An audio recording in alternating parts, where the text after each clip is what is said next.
Amoebic മസ്തിഷ്ക ജ്വര കേസുകളിൽ സംസ്ഥാനത്ത് ആശങ്ക തുടരുന്നു. വിഷയത്തിൽ പ്രത്യേക പഠനത്തിന് പിന്നാലെ മാർഗരേഖയും പുറത്തിറക്കാൻ ആരോഗ്യവകുപ്പ്. കുളങ്ങളിലും ചെറുതോടുകളിലും ഇറങ്ങുന്നതിൽ ജാഗ്രത പാലിക്കണമെന്നും ആരോഗ്യവകുപ്പിന്റെ നിർദ്ദേശമുണ്ട്.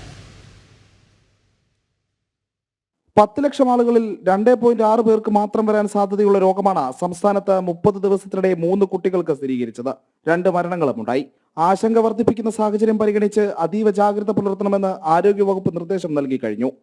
പ്രാദേശിക തലത്തിൽ അവബോധം ശക്തിപ്പെടുത്തണം.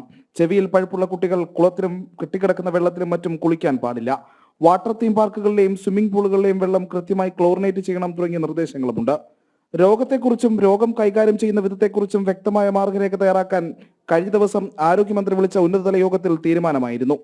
ആരോഗ്യവകുപ്പ് തയ്യാറാക്കുന്ന ഈ മാർഗരേഖ അടിസ്ഥാനമാക്കിയായിരിക്കും തുടർ പ്രവർത്തനങ്ങൾ. കേന്ദ്ര ആരോഗ്യ മന്ത്രാലയവുമായി സഹകരിച്ച് കേരളത്തിൽ വീണ്ടും രോഗം സ്ഥിരീകരിച്ച സാഹചര്യത്തെക്കുറിച്ച് പ്രത്യേക പഠനവും തുടങ്ങിയിരുന്നു. ഒഴുക്ക് കുറഞ്ഞ ജലാശയങ്ങളിൽ കാണപ്പെടുന്ന രോഗകാരിയായ അമീബ മൂക്കിലെയും ചെവിയിലെയും നേർത്ത സ്ഥലങ്ങളും സുഷിരങ്ങളും വഴിയാണ് തലച്ചോറിലേക്ക് കടക്കുന്നത്. അണുബാധയേറ്റാൽ മരണസാധ്യത കൂടുതലാണെന്നതാണ് പ്രധാന വെല്ലുവിളി. 100% മരണനിരക്ക്. തീവ്രമായ തലവേദന, പനി, ഓക്കാനം, ഛർദി, കഴുത്ത് തിരിക്കാൻ ബുദ്ധിമുട്ട് തുടങ്ങിയ പ്രാഥമിക ലക്ഷണങ്ങൾ കാണിക്കുന്ന രോഗം സ്ഥിരീകരിക്കണമെങ്കിൽ നട്ടലിൽ നിന്നും സ്രവം കുത്തിയെടുത്ത് പരിശോധിക്കേണ്ടിയിരിക്കുന്നു. ഇത് രോഗനിർണയം വൈകാനും അസുഖം മൂർച്ഛിക്കാനും കാരണമാകും. കെട്ടിക്കിടക്കുന്ന വെള്ളത്തിലിറങ്ങിയവർ പ്രാഥമിക രോഗലക്ഷണങ്ങൾ കണ്ടാൽ ഉടൻ ചികിത്സ തേടുക എന്നത് മാത്രമാണ് പോംവഴി. ജനം, തിരുവനന്തപുരം.